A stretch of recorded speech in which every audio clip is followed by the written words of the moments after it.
பயப்படாதே, நான் உனக்கு துணை வலக்கரத்தை பிடித்து, வலக்கரத்தை பிடித்து பயப்படாதே, நான் உனக்கு துணை நிற்கிறேன் என்று சொன்னார். அல்லேலூயா. நீ பயப்படாதே, நான் உனக்கு துணை நிற்கிறேன் என்று சொல்லி ஆண்டவர் அவருக்கு துணை நின்றார். இன்றைக்கும் அந்த துணையை பற்றி தான் நாம் பேச போகிறோம். ஆண்டவருடைய துணை என்னன்னா அனுகூலமானது என்று சொல்லப்பட்டிருக்கிறது. எல்லாம் சொல்லுங்க, அனுகூலமான துணை. அனுகூலமான துணையை பற்றி ஒரு தலைப்புல நாம் பேச ஆண்டவர் கிருபை பாராட்டி இருக்கிறார். அனுகூலமான துணை. அப்போ ஆண்டவர் நமக்கு அனுகூலமான துணையா இருக்கிறார். விசுவாசிக்கிறீங்களா? அப்போ அனுகூலமான துணை சங்கீதம் புஸ்தகம்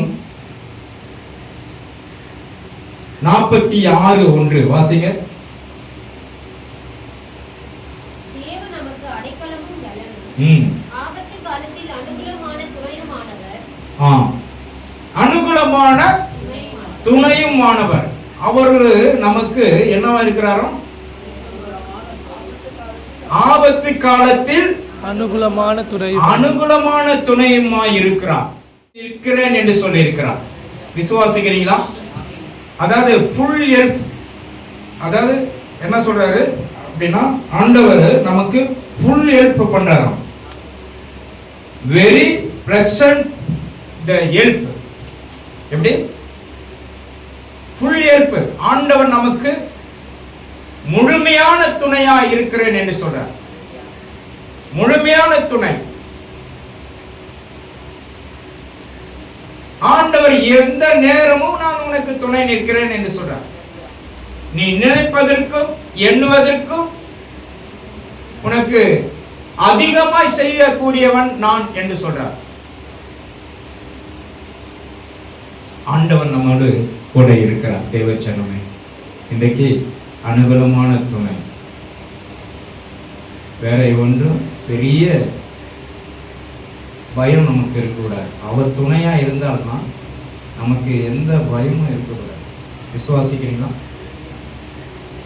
இப்போ பாருங்க, ஒரு மனுஷன் அநேகருக்கு வாரி கொடுக்கிற மனுஷன், நல்ல ஒரு செல்வந்தரனாய் வாழ்ந்தவர், அவர்கிட்ட இருக்கிறதெல்லாம் எல்லாருக்கும் கொடுத்துட்டார். கடைசி காலத்துல அவர்கிட்ட காசே இல்லை. காசு இல்லாத போது அவருக்கு ஒரு சரீரத்துல பாதிப்பு ஏற்பட்டுச்சு. சரீரத்துல பாதிப்பு ஏற்பட்ட பிறகு ஹாஸ்பிட்டலுக்கு போகிறாரு. ஒரு டாக்டரை சந்திக்கிறாரு. டாக்டரை சந்தித்த பிறகு அவருடைய வாழ்க்கையில ஹார்ட் ப்ராப்ளம் இருக்குன்னு சொல்லிட்டாங்க. டாக்டர் நீங்க ஹாஸ்பிட்டல்ல தங்கி உங்களுக்கு ட்ரீட்மெண்ட் எடுக்கணும், அதனால நீங்க ஹாஸ்பிட்டல்ல இருங்க. அந்த நேரத்துல பாருங்க, கொடுத்த கரத்தை ஆண்டவர் எப்படி ஆசீர்வதித்தார். இவர் ஒரு லாட்ரி டிக்கெட்டு வாங்கியிருக்கிறார். லாட்ரி டிக்கெட்டு வாங்கிட்டு அந்த காலத்துல லாட்ரி டிக்கெட்டு நிறைய பேர் வாங்குவாங்க. டெய்லி பேப்பர் படிக்கிறது லாட்ரி டிக்கெட்டு வாங்கி யாருக்கு அடிச்சிருக்குது அப்படின்னு சொல்லிட்டு இதெல்லாம் இது பண்ணுவோம். இதுல அவருக்கு 5 கோடி ரூபாய் விழுந்துட்டு, 5 கோடி ரூபாய் அவருக்கு பரிசு இதுவாயிடுச்சு, கிடைச்சிச்சு. அந்த டாக்டர் கிட்ட போயிட்டு இந்த பேஷண்ட்டுக்கு கிடைச்சிருக்கு அப்படின்னு சொல்லிட்டு அந்த பியூன் இருப்பா இப்ப சொன்னா அவரு அந்த இன்பாதர்ஸ்ல இறந்துடுவாரு, ஏன்னா ஹார்ட் ப்ராப்ளம் அப்படின்னு சொல்லிட்டு அவரு சொல்லியிருக்காரு. நான் மெதுவா கேட்கிறேன், உனக்கு 1000 ரூபாய் உனக்கு இப்போ ஒரு டிக்கெட்ல லாட்ரி டிக்கெட்டு நீ வாங்கியிருக்கேன்னு வச்சுக்க, அதில் 1000 ரூபாய் விழுந்துச்சுன்னா என்ன பண்ணுவேன்? ஐயோ, 1000 ரூபாய் விழுந்தா ஏழைகளுக்கு நான் கொடுத்து உதவுவேன், அவங்க என்ன எதிர்பார்த்துருக்குறாங்க, நான் அவங்களுக்கு எப்பொழுதுமே நான் துணை நிற்கிறேன், அந்த ஏழைகளுக்கு கொடுப்பேன்னு சொல்லிட்டேன். அப்போ உனக்கு 1 லட்சம் ரூபாய் விழுந்தா என்ன பண்ணுவேன்? அதுவும் நான் கொடுத்தேன், அவங்களுக்கு தான் நான் செய்வேன் அப்படின்னு சொல்லிட்டேன். அப்போ 5 கோடி ரூபாய் உனக்கு விழுந்துச்சுன்னா என்ன பண்ணுவேன்? 5 கோடி ரூபாய் பரிசு கிடைச்சிச்சு அப்படின்னா என்ன பண்ணுவேன்? ஐயா உங்களுக்கு ஒரு 3 கோடி ரூபாய் நான் கொடுத்துருவேன், நீங்க உங்களுடைய கிளினிக்கு ஹாஸ்பிட்டல் கட்டும்படியாக உங்களுக்கு கொடுத்துருவேன்னு சொன்னாங்க. 3 கோடியா அப்படின்னு சொல்லிட்டு அவரு வாயை திறந்தாரு. என்னாச்சு? அவர் போட்டுன்னு போயிட்டாரு டாக்டர். ஆனா இவரு என்னவா இருக்கிறாரு? இவரு உயிரோட இருக்கிறாரு. இது என்ன சொல்ல வர அப்படின்னா, வாரி இறைத்தான், ஏழைகளுக்கு கொடுத்தான், அவனுடைய ஆஸ்தி மிகுதியாய் பெருகி நீதிமானா இருக்கிறான் என்று வேதம் சொல்லுகிறது. விசுவாசிக்கிறீங்களா? அல்லேலூயா. கர்த்தர் பெரிய காரியங்களை செய்கிறவர். வாரி இறைக்கிறவர்களுக்கு ஒரு வியாதியும் வராது. ஆண்டவர் அவளுக்கு எப்பொழுதுமே துணை நிற்பார். கர்த்தர் அனுகூலமான துணையுமாய் இருக்கிறார். கர்த்தரால கூடாத காரியம் ஒன்றுமே இல்லை. ஆண்டவர் கூடவே இருப்பார். விசுவாசிக்கிறீங்களா? இதான் உண்மை. அப்போ ஆண்டவருடைய நாமம் மகிமைப்படணும் அப்படின்னா நாம் பிறருக்கு உதவி செய்கிறவர்களாக, பிறருக்கு நம்ம உதவி செய்து அவர்களை நாம் நினைத்து பார்க்க வேண்டும். நம்மை விட கொஞ்சம் தாழ்மையானவர்களை நினைச்சு பார்த்து அவளுக்கு உதவி செய்யும் போது உங்கள் வாழ்க்கையில ஆண்டவர் அனுகூலமான துணையுமாய் இருப்பார்.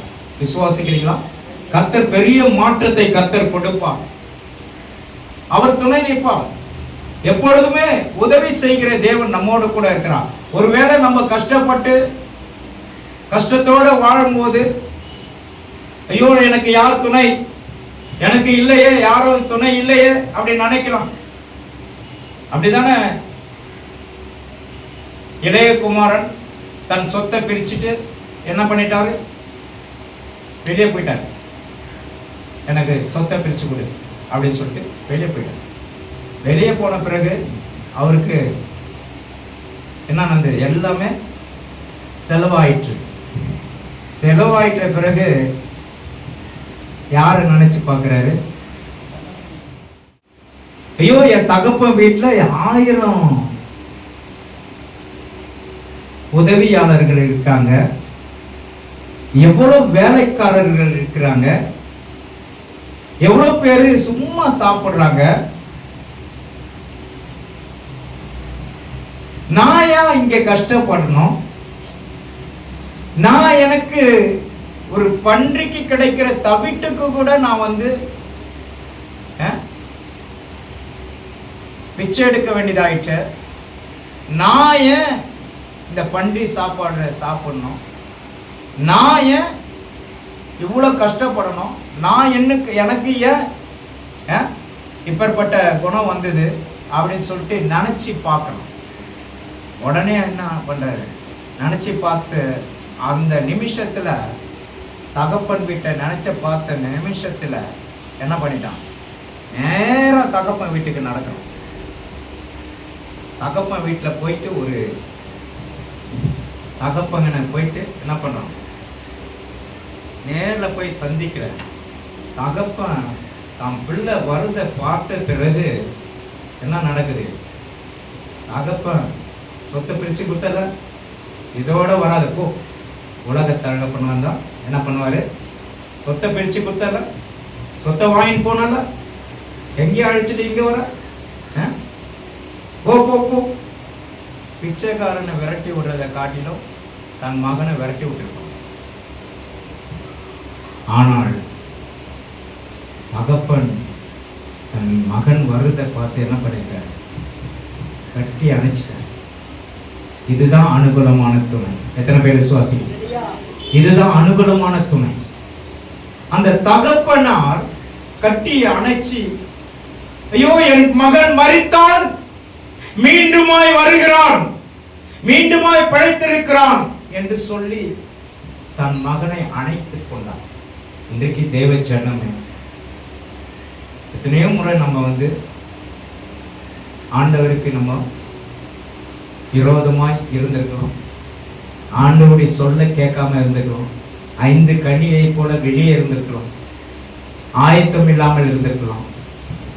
அல்ல பலவீனத்தினால நாம் சபைக்கு வராத இருந்திருக்கலாம்.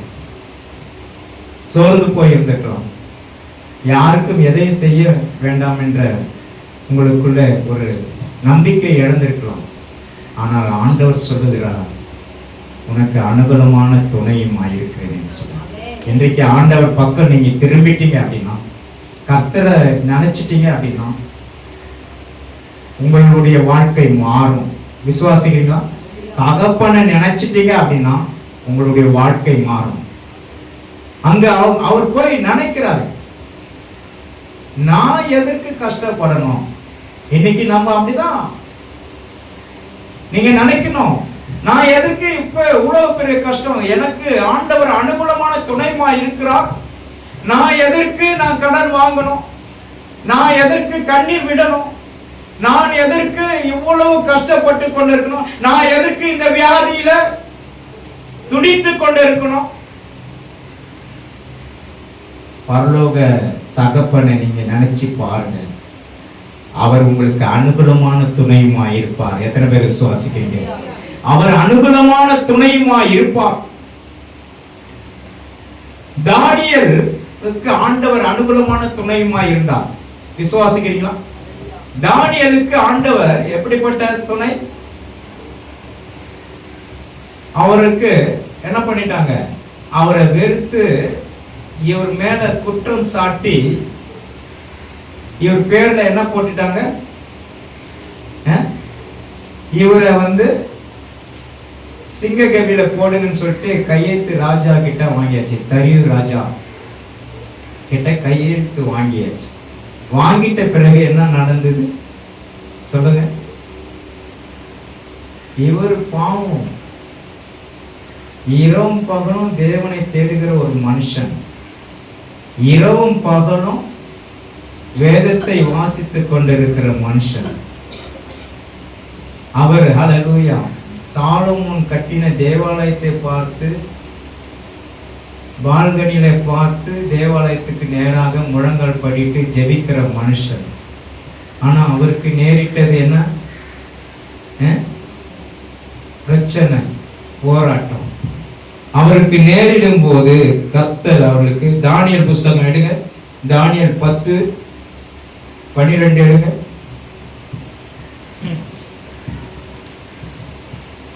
அப்பொழுது அவர் என்னை நோக்கி, தானியேலே, பயப்படாதே, நீ அறிவை அடைவதற்கும் உன்னை உன் தேவனுக்கு முன்பாக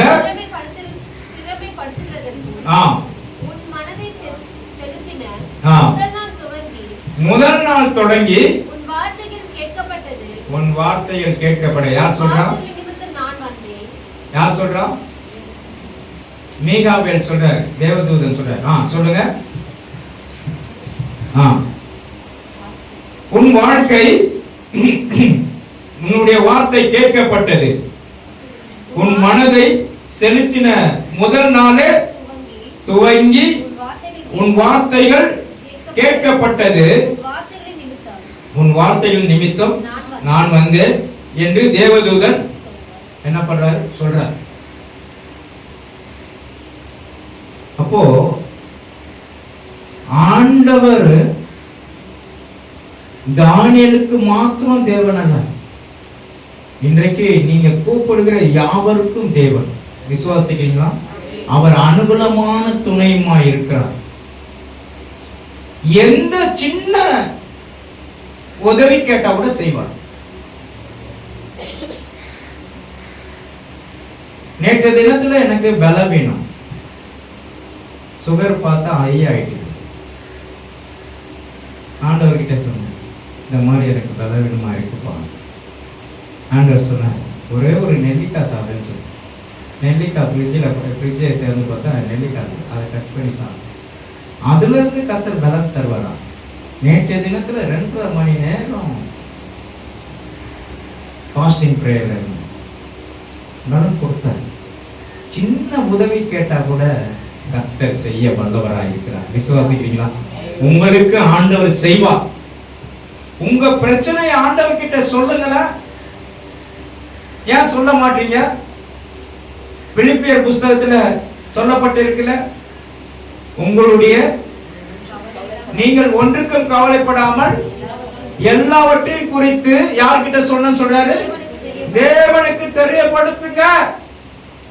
அவர் உங்களுக்கு அனுகூலமான துணையுமா இருக்கிறார். தேவனுக்கு தெரியப்படுத்தாத நான் மாத்திரம் சுமந்து கொண்டு இருக்கிறேன்னு சொல்லக்கூடாது. மாஸ்டருக்கு எல்லாம் தெரியும், என் கஷ்டம் புரியுமா, நான் எவ்வளவு கஷ்டப்பட தெரியுமா, தூங்காத கொள்ளாத ஓடும், எங்களுடைய இதெல்லாம் புரியாது. அவர் ஈஸியா சொல்லுவாரு. நீங்க ஈஸியா வாழ்வதற்காக தான் நான் வழி வகுக்கிறேன். விசுவாசிக்கிறீங்களா?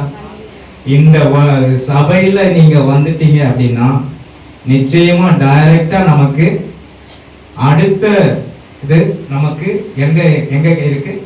பரலோகத்துக்கு வழி உண்டாக்குறோம். இந்த சபையில அநேக நாள் நீங்க ஜீவனோட இருந்து ஜீவனுள்ள தேசத்துல நீங்க பங்கு பெறலாம். விசுவாசிக்கிறீங்களா?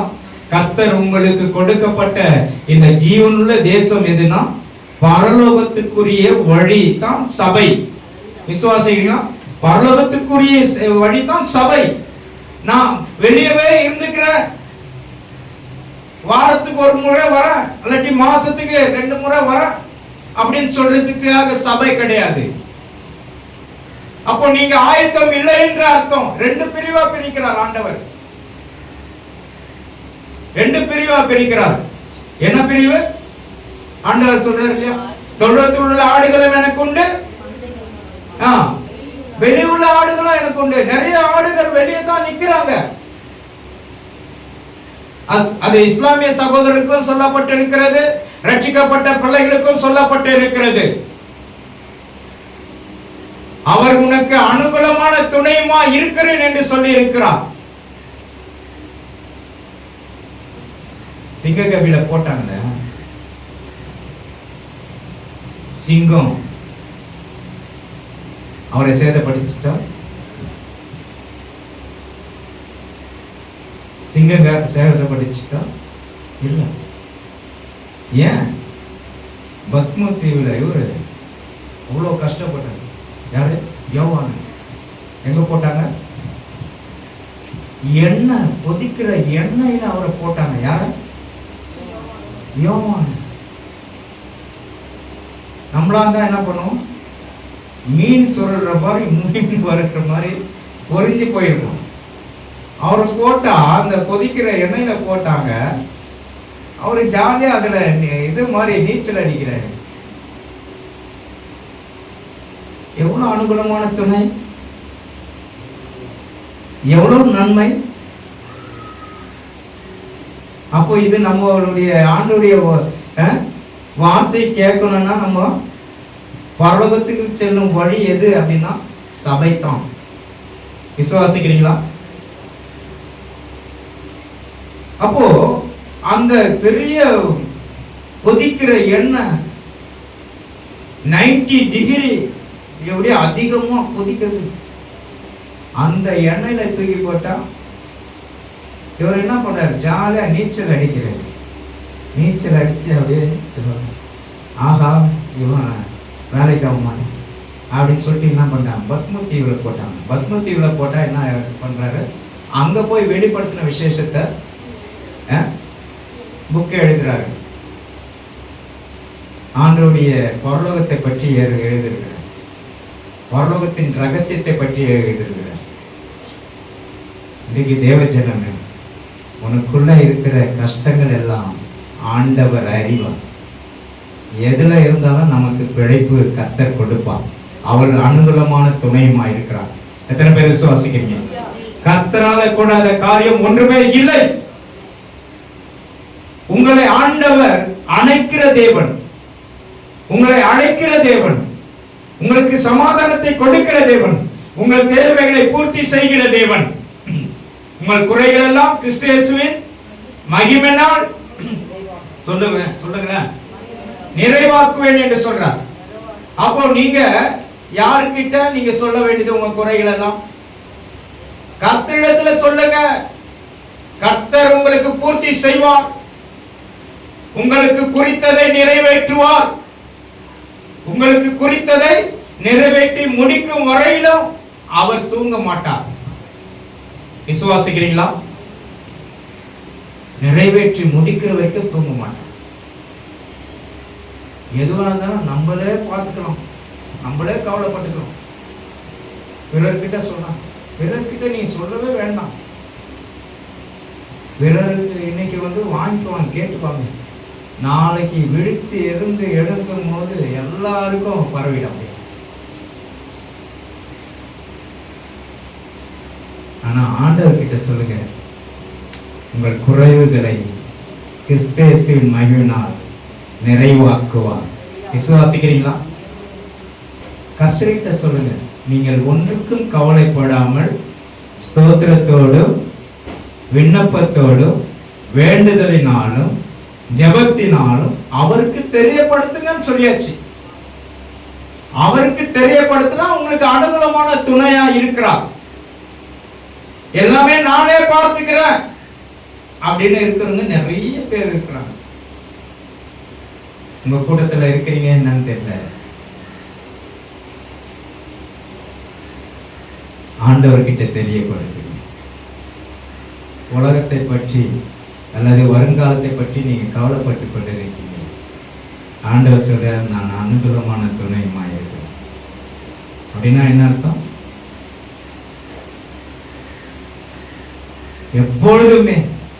எப்பொழுதுமே நான் உனக்கு துணை நிற்கிறேன். எப்பொழுதுமே நான் உனக்கு ஃப்ரெண்டாவே இருப்பேன். ஆண்டவர் சொல்றார், எப்பொழுதுமே உனக்கு ஹெல்ப்பாவே இருப்பேன். எப்பொழுதுமே உயர்ந்த நிலைக்கு இருப்பேன். பாருங்க எவ்வளவு பெரிய துன்பம் இதுல பிரச்சனை. 7 மடங்கு எரிகிற அக்கினி ஜுவாலையில யாரை போட்டாங்க? சாத்ராக், மேஷாக், ஆபேத்நேகோ என்பவர்களை போட்டாங்க. போட்ட பிறகு அவங்க செத்தா போயிட்டாங்க. சொல்லுங்க, எப்படி இருந்தாங்க? உள்ள போய் பாட்டு பாடினுக்கிறாங்க. உள்ள போயிட்டு பாட்டு பாடுறாங்க ஜாலியா. அங்க ராஜா கண்ணை தொடிச்சு பாக்குறாரு. என்னடா இது, நம்ம 3 பேரை தானே போட்டோம்.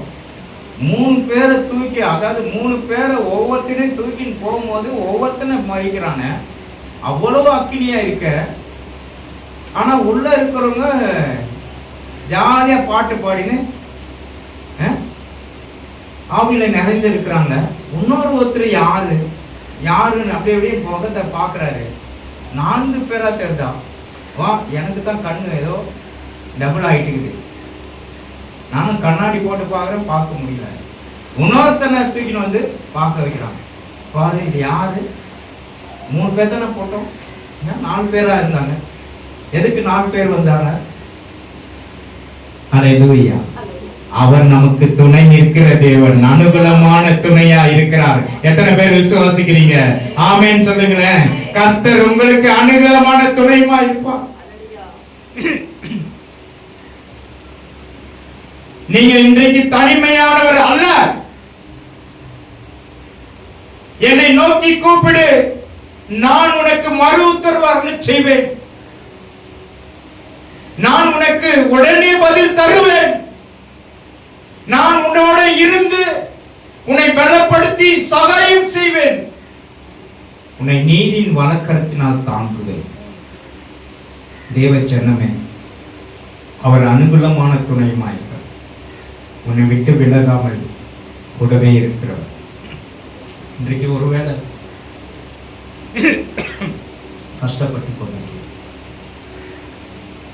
குடும்ப கஷ்டம் இருக்கும், பிள்ளைகளால கஷ்டம் இருக்கும், அல்லது கணவரால கஷ்டம் இருக்கும், போராட்டங்கள் இருக்கும், வெறுமையான சூழ்நிலை காணப்படலாம். ஆண்டவர் சொல்றாரு, நீ ஜெபிக்கும் போது நான் உனக்கு அனுகூலமான துணையுமாயிருக்கிறேன். விசுவாசிக்கிறீங்க? நீ ஜெபிக்கும் போது அனுகூலமான துணையுமாயிருக்கிறேன் சொல்ற. இன்றைக்கு கர்த்தருடைய பிள்ளைகள், கர்த்தர் உன்னை கொண்டு பெரிய காரியங்களை செய்வார். அல்லேலூயா. எரேமியா புஸ்தகம் 17:17 வாசிங்க. ஹல்லேலூயா. முடிச்சிடுறேன் நான். நீர் எனக்கு ஆ, பயங்கரமா இராதேயும், நீர் எனக்கு பயங்கரமா இராதேயும், தீங்கு நாளில் நீரே என் அடைக்கலம், தீங்கு நாளிலே நீரே என அடைக்கலம், நான் வெட்கப்படாமல் நான் வெட்கப்படாமல், என்னை துன்பப்படுத்துகிறவர்கள் வெட்கப்படுவார்களாக, ஆமென், என்னை துன்பப்படுத்துகிறவர்கள் வெட்கப்படுவார்களாக. வெட்கப்படுவார்களாக. ஹல்லேலூயா. வாசிமா. நான் கலங்காமல் நான் கலங்காமலும், அவர்கள் கலங்குவார்களாக, ஆமென், அவர்கள் கலங்குவார்களாக. ஆண்டவருடைய பிள்ளைகளை நிச்சயமாய் கலங்க விட மாட்டார்.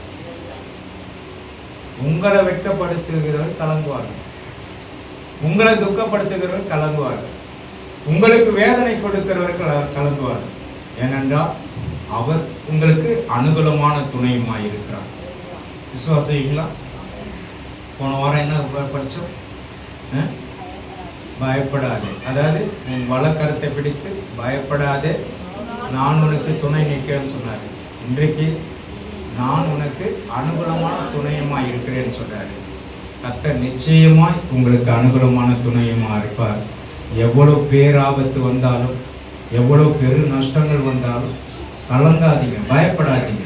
உங்களுக்கு அனுகூலமான துணையா இருக்கும்போது உங்களுடைய முக்கியத்துவத்தை ஆண்டவர் பார்க்கிறார்.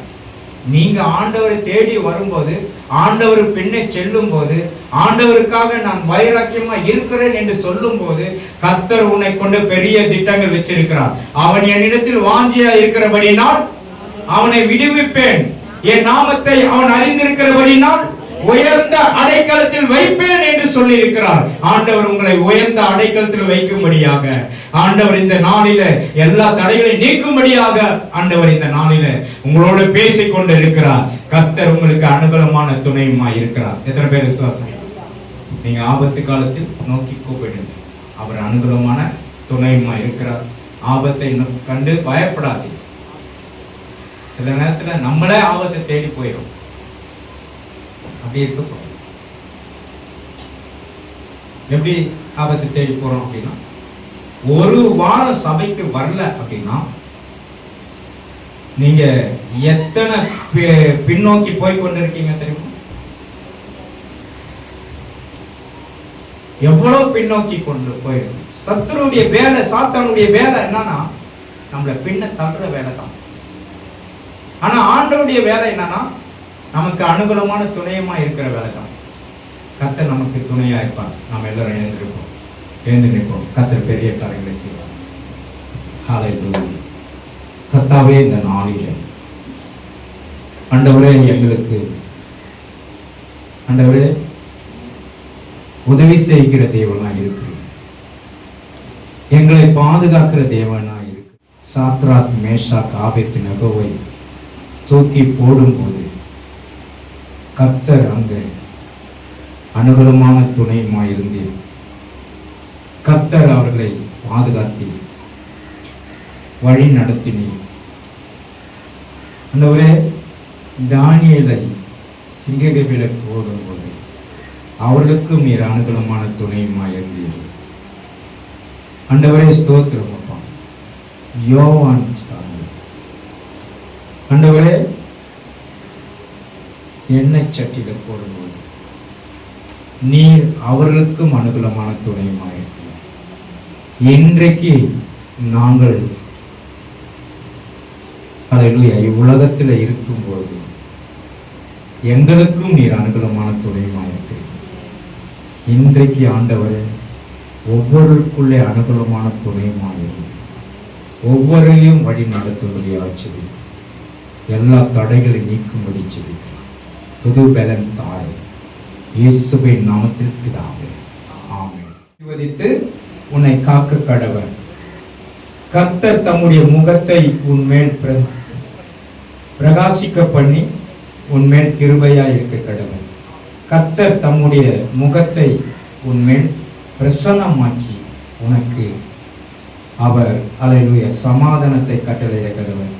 இன்றைக்கு கர்த்தருடைய பிள்ளைகளை ஒரு செகண்ட் இருங்க. உடைய நாமம் மகிமைப்படும்படியாக ஜெபிக்கிறோம். கர்த்தர் பெரியவராய் இருந்து வழி நடத்துங்க, ஆசீர்வதியும். இயேசுவின் ரத்தத்தை தெளிக்கிறோம்ப்பா. இந்த நாளில் உங்களுடைய நாம மகிமைக்காக ஸ்தோத்திரம். வந்தவர் யாவரையும் ஆசீர்வதி, எல்லா தீமைக்கும் விலக்கி காத்தரும். எல்லாரும் சேர்ந்து சொல்லுவோம். என் ஆத்துமாவே கர்த்தரை ஸ்தோத்திரி, என் முழு உள்ளமே என் ஆத்துமாவே கர்த்தரை ஸ்தோத்திரி, அவர் செய்த சகல உபகாரங்களையும் மறவாதே.